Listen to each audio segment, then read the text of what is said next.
Hi, this is Jana Tarjeft, and I'm a family nurse practitioner who focuses on functional medicine approach. I wanted to share with you my story today and how I happened to be in functional medicine. I was conventionally trained and I graduated from the Frontier Nursing University in Kentucky, getting my Master's of Science in Nursing and completing my studies then. Little did I know that just a year later I will be diagnosed with Hashimoto's. I remember during our study we just briefly touched upon thyroid and that the treatment is levothyroxine that you increase by 25 micrograms every 6 to 8 weeks after you retest the patient's lab, and you check the blood pressure, vitals, and other things that could happen with too much thyroid hormone. So little did I know that I would be diagnosed with that same disorder, hypothyroidism. I went to a very progressive local doctor who I asked to do all the labs he could think of during my physical. And fortunately, I had very good insurance back then, so I didn't have to pay much out of pocket. He did all the labs, what he thought was necessary. I was low in vitamin D, B12, and also my TSH was a little bit elevated, 4.5, which didn't concern him and it didn't concern me that much because when I went to school, the cutoff for TSH was 10.0. So unless you're higher than 4.5 to 10, you shouldn't be concerned, and it used to be called just subclinical hypothyroidism, so it doesn't really matter. It probably doesn't need to be treated. That was what I learned from school.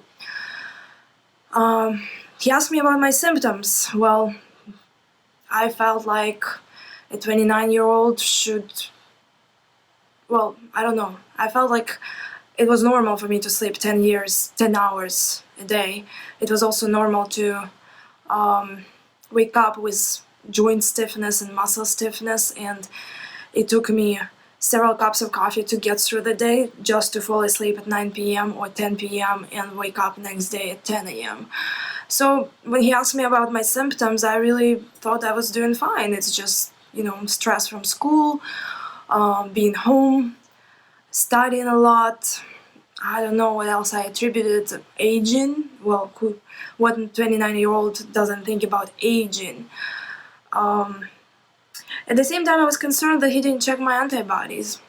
So with the second lab order, I asked him to check antibodies. He was very surprised. Why would I need to know antibodies? The course of treatment doesn't change.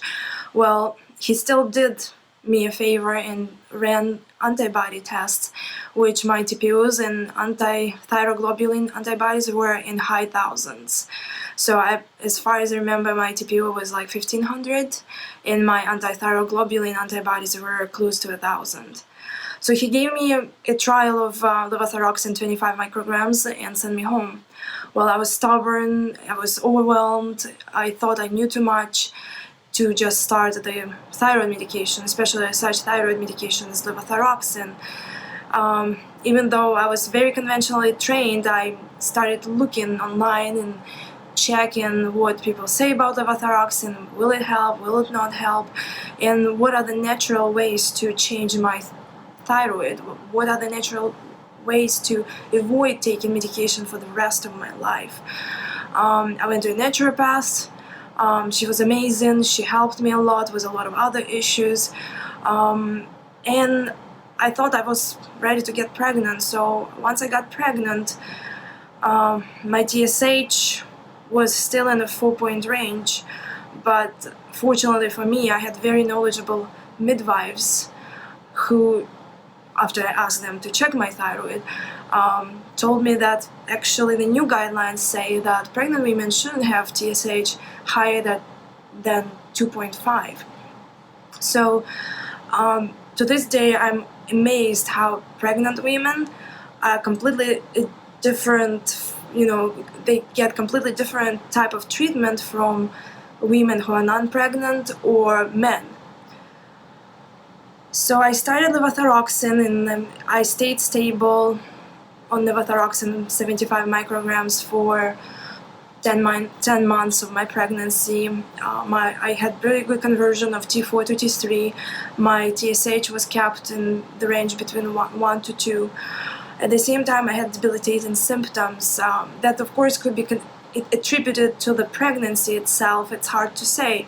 Being tired, carpal tunnel syndrome that started at, I believe, 12 weeks of pregnancy. Well, usually it starts when you get more fluid in your body. Usually it would start probably at around 29 weeks or somewhere in the third trimester, and not in the end of the first trimester. The pain was so unreal that I had to sleep with the splints at night, otherwise it would get too much. I wouldn't be able to move my hands, I wouldn't be able to cut anything, to cook, to function properly. So to this day, I believe that if I were treated a little bit more aggressive with natural desiccated thyroid, probably I would have felt much better during my pregnancy.